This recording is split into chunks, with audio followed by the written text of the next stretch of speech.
And in my opinion, this is what it looks like to create your own unique spiritual path, a connection to something bigger than yourself. And although I don't think it needs to look any particular way, I think every single one of us has to cultivate some sort of connection to an entity bigger than ourselves. So this message today is about creating your own unique relationship with your spirituality. Now, quick disclaimer, I am not promoting any specific spiritual beliefs. I don't believe that any spiritual faith or belief system is better than any other. And if you're the person out there who's like, I don't want to hear about spirituality, then just give me 10 minutes to give you a different context of spirituality and faith, because this is something that I was very resistant to. I was raised in a Roman Catholic background. My father was a deacon in the Catholic Church. My grandmother was studying to be a nun in the convent before she met my grandfather, and then subsequently spent the next 70 years of her life playing organ at Mass on the weekends. And so I was very indoctrinated with a specific belief system growing up. And as a kid, I just couldn't make sense of this practice of going to a place once a week, hearing the same things over and over, repeating words and prayers that were somebody else's that didn't have any meaning to me. And no matter how much my grandparents or my, Catholicism instructors could try to give me context around what this faith was about, there's very little that actually penetrated and made its way through to my soul. And it led me to believe that this version of spirituality and spirituality in general doesn't really have anything for me, until I was given a different window into what spirituality actually is. Because up until that time, spirituality, as it was handed to me, was doing specific things a certain way in a specific order to honor something that came from a long time ago. And I think a lot of spiritual dogma that tells us that there's a way of doing things that's right is what turns people off in the first place. Because what right does anybody have to tell me what my relationship is like with a higher power? When we're talking about spirit, or we're talking about an entity that we can't put our hands on, that we can't see with our eyes, that we can't sense with our basic five senses, it's really difficult to try and put that into words. It's difficult to try and put that into a song. It's really difficult to try and capture that in a story.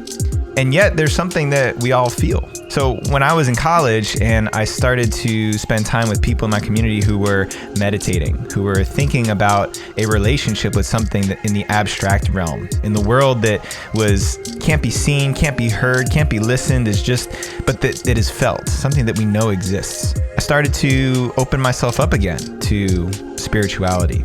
I started to have a different definition of what spirituality was. For me, it was a relationship with something bigger than myself that I can't see, that I can't taste, that I can't touch, that I can't hear, that I can't put my hands on directly, that I can't smell, but something that I know is there. And over the next few years, I started to explore spirituality. I started to study different faiths. I got really interested in Buddhism. I got really interested in Native American beliefs, more of a pagan belief system that's connected to the earth and the lunar cycles and the solar cycles, stuff that actually made sense to me. Because by the time I was in my early to mid 20s, I had enough time outdoors in nature to say to myself, this is what spirituality feels like. Honoring the elements, the basic elements of life, fire, earth, air, water, these things that are the basic components that allow all life to exist. That to me felt powerful. It felt like something way bigger than me. And the more I thought about it, the more questions I had, the less answers that I had. And to me, that was my indication that there's something here for me. And having a reverence for these things gave me more value and fulfillment in my life. To make my own life less important than the enormity and the continuity of life on this planet was such a relief. And to me, that was part of my spiritual path. And I believe if you look within the messages and lessons of so many different faiths, the encouragement, the calling is to make one life less significant than all life. Because when we make all life valuable, when all life is important, when every single being in every single form has the right to live and to exist on this planet, then there's a simplicity and a gratitude and a humility that emerges from that place. And that was something that really spoke to me. Now, if you had offered that to me as a child, I feel like that would be something I could connect with a little bit more. And the invitations I was getting in these different spiritual communities was, what does prayer look like for you? In fact, you have some time to pray right now. Why don't you just start speaking from your heart out loud? And I would look to my teacher, my instructor, my friend and say, hey, what am I supposed to say? And they'll say, well, I don't know. Why don't you start with something you're grateful for? Because there's no specific pattern to prayer. The way my definition of prayer nowadays, the way I pray is I say the things that are in my heart. I thank the people and the things that I want to thank. And I ask for the things that I want to call into my life. It's that simple. I don't need to rehearse it a specific way. I don't need to reference and acknowledge certain people in a specific order. I do what feels good to me. And in my opinion, this is what it looks like to create your own unique spiritual path, a connection to something bigger than yourself.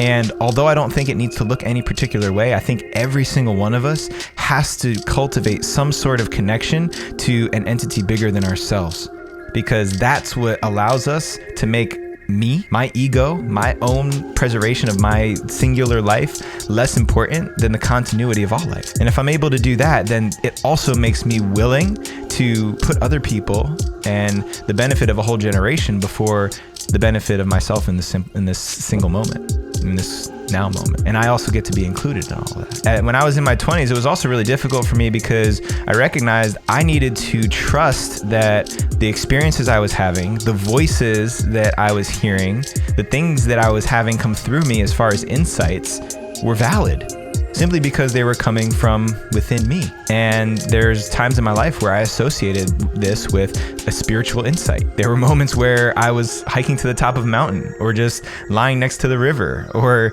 just sitting by the window and looking out and have something plop into my awareness that felt like a gift, like a message from a higher power. And I had to cultivate that trust that, yes, this is valid, and no, I don't need anybody else to tell me that was a spiritual insight, that was spirit talking to me. And this is the key here, and this is what I want everybody out there to leave. If you leave with nothing else from this video, I want you to leave with this. Your relationship with a higher power, with spirit, with creator, with earth, with whatever it is that you hold in high reverence is yours. And only you can validate that. There's nobody who can validate or invalidate your experience of spirit. There's no spiritual police on this planet. There's plenty of people who pretend to be. There's plenty of people who will try to tell you that your spiritual experience is valid or invalid. I've even caught myself doing that with other people who I question the merit of their experience. And then I ask myself, who am I? Who am I to do that? Who are we to judge and make determinations of the validity of somebody's spiritual experience? That's exactly the thinking and the behavior that has gotten millions of people killed, displaced, abused over generations. Discrepancies in belief systems. When, in my opinion, none of us actually have the right to tell somebody what type of relationship they need to have with a higher power. So my encouragement to you is to start tuning into that inner voice, that voice that lives within you, that whispers in your ear, that doesn't quite sound like your voice, it sounds like something else. Trust it. Trust it and listen to it. Give it a name if you have to, or don't. Start to speak to it. Start to speak to trees. Start to speak to whatever it is that allows you to have a relationship with life that is not just about what happens in here, in this body, in this suit. And build that relationship, trust it, and stop looking for somebody else to validate your experience. Because nobody can. People will try, but nobody can validate that experience for you. It's yours. It's yours to have, it's yours to cultivate, it's your seed to invest into. So keep walking that spiritual path. Keep walking that spiritual path. Keep developing that relationship with whatever it is you feel called to in a way that feels good to you. All right, there you have it. I hope you enjoyed this episode. If you dig it, stay subscribed. Keep tuning in each and every week. Thank you so much for your time, your energy, your prayers, and your support of this movement. Much love. Peace out.